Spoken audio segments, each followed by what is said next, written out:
अस्सलाम वालेकुम नाज़रीन, मैं आपका मेज़बान मोहम्मद शरफुद्दीन सच न्यूज़ में आपका इस्तकबाल करता हूं। आइए देखते हैं आज की अहम खबर। आज की हमारी ये खबर AIMIM के प्रेसिडेंट बैरिस्टर असदुद्दीन अवैसी को लेकर। बैरिस्टर असदुद्दीन अवैसी ने इस बात का ऐलान कर दिया कि आने वाले इलेक्शन में, यानी बंगाल में इलेक्शन होने वाले हैं, आने वाले MLA इलेक्शन में बैरिस्टर असदुद्दीन अवैसी जो है अपने MLA कैंडिडेट्स उतारेंगे बंगाल में। तो ममता बनर्जी ने बिना AIMIM का नाम लिए, बिना बैरिस्टर असदुद्दीन अवैसी का नाम लिए, उन्होंने कहा कि हैदराबाद की एक पार्टी है, उनको बीजेपी फंड करती है इलेक्शन लड़ने के लिए। इस तरह का इल्जाम आयद किया ममता बनर्जी ने। अब आवाम बेहतर जानती है कि इसमें किस हद तक सच्चाई है और किस हद तक सच्चाई नहीं है। आपको बाखूबी इसके बारे में जानकारी होगी।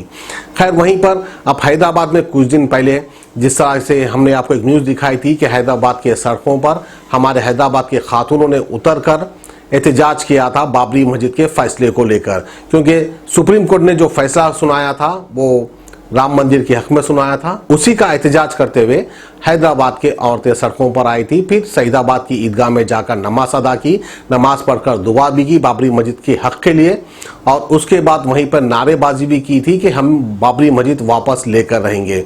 बात उसके इन खातूनों को पुलिस जो है अपनी रिमांड में लेती है। पुलिस उनके ऊपर जो है देशद्रोही जैसे सेक्शंस लगा देती है। तो वहीं पर MBT के आली जनाब अफजतुल्लाह खान साहब ये कहते हैं कि खातूनों के ऊपर इस तरह के सेक्शंस लगाने की आखिर क्या जरूरत पड़ गई थी। वहीं पर फिर हमारे तेलंगाना के होम मिनिस्टर आली जनाब महमूद अली साहब अपना ये बयान देते हैं कि भाई खातूनों को धरना देने की क्या जरूरत थी, खातूनों को जो है घर से बाहर निकलने की क्या जरूरत थी, और उनको ऐसी क्या जरूरत पड़ गई थी जो मस्जिद के लिए धरना देने लगे। इस तरह से महमूद अली साहब का बयान आता है। फिर वहीं पर बैरिस्टर असदुद्दीन अवैसी ये कहते हैं कि हम इस फैसले को इनकार करते हैं। सुप्रीम कोर्ट ने जो फैसला दिया उस फैसले को हम नहीं मानते हैं, हमको हमारी बाबरी मस्जिद वापस चाहिए। इस तरह से ट्वीट करते हैं बैरिस्टर असदुद्दीन अवैसी। खैर, कोई लीडर रोड पे निकला नहीं, कोई लीडर जो है आकर एहतजाज करा नहीं। खैर, हमारे शहर हैदराबाद के खातूनों में इतनी ताकत है अल्हम्दुलिल्लाह, वो निकलकर एहतजाज करने लगी। खैर, हम तो ये नहीं कह सकते कि खातूनों ने गलत किया या सही किया, क्योंकि बाखूबी आप जानते हैं उन लोगों ने क्या किया।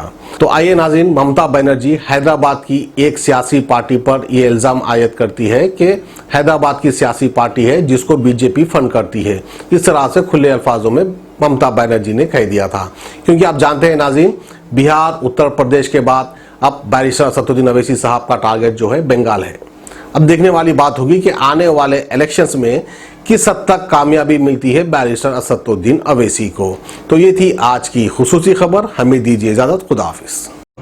With the Congress and the secular parties, and AIMIM is under pressure of the BJP to split the Muslim votes and secular votes, and this have been they have been doing this since the BJP came to power in the center.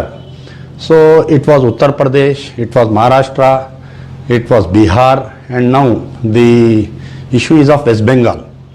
So recently it has come to know that MIM will be taking part in the West Bengal elections.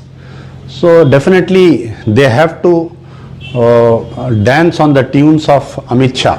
Otherwise, if Mr. Owaisi doesn't work as Amit Shah wants, then his files will be opened, because there are a lot of disproportionate sources of income of Mr. Owaisi, and his Deccan Medical College file will come, his brother hate speech file will be open.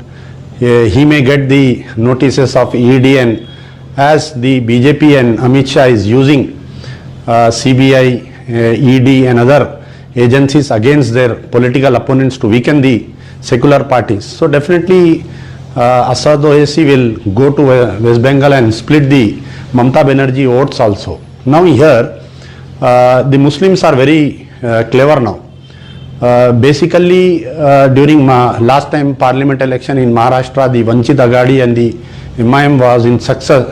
They were in success to split the votes, and BJP could form the majority of the MPs from the Maharashtra. Same happened during the Maharashtra assembly elections also.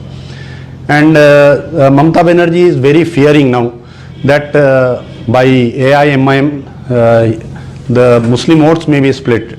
But West Bengal Muslims are very clever, and Mamata Banerjee should not get angry on such Muslim leaders who are coming to West Bengal, and he should not give any statements which may damage the Mamata Banerjee himself only and give political mileage to the persons who are coming to split the votes. Kidney के अमराज से परेशान मायूस लोगों के लिए खुशखबरी। R&S यूनानी pharmacy kidney और गॉल ब्लैडर स्टोन के खात्मे का जरिया। अब UNI स्टोन कैप्सूल्स के जरिए खात्मा कीजिए। No operation, no side effects, 100% result. सिर्फ UNI स्टोन कैप्सूल से मुस्तहिक लोगों के लिए खुसूसी रियायत। फिर से पथरी न होने का मुकम्मल इलाज। दर्द, कॉन्स्टिपेशन और पुराने कब्ज से निजात पाइए। आज ही तशरीफ लाएं। R&S यूनानी pharmacy, first floor, syndicate bank, Bahadurpura x road, Hyderabad. Contact 9703 939 436 9063 383760।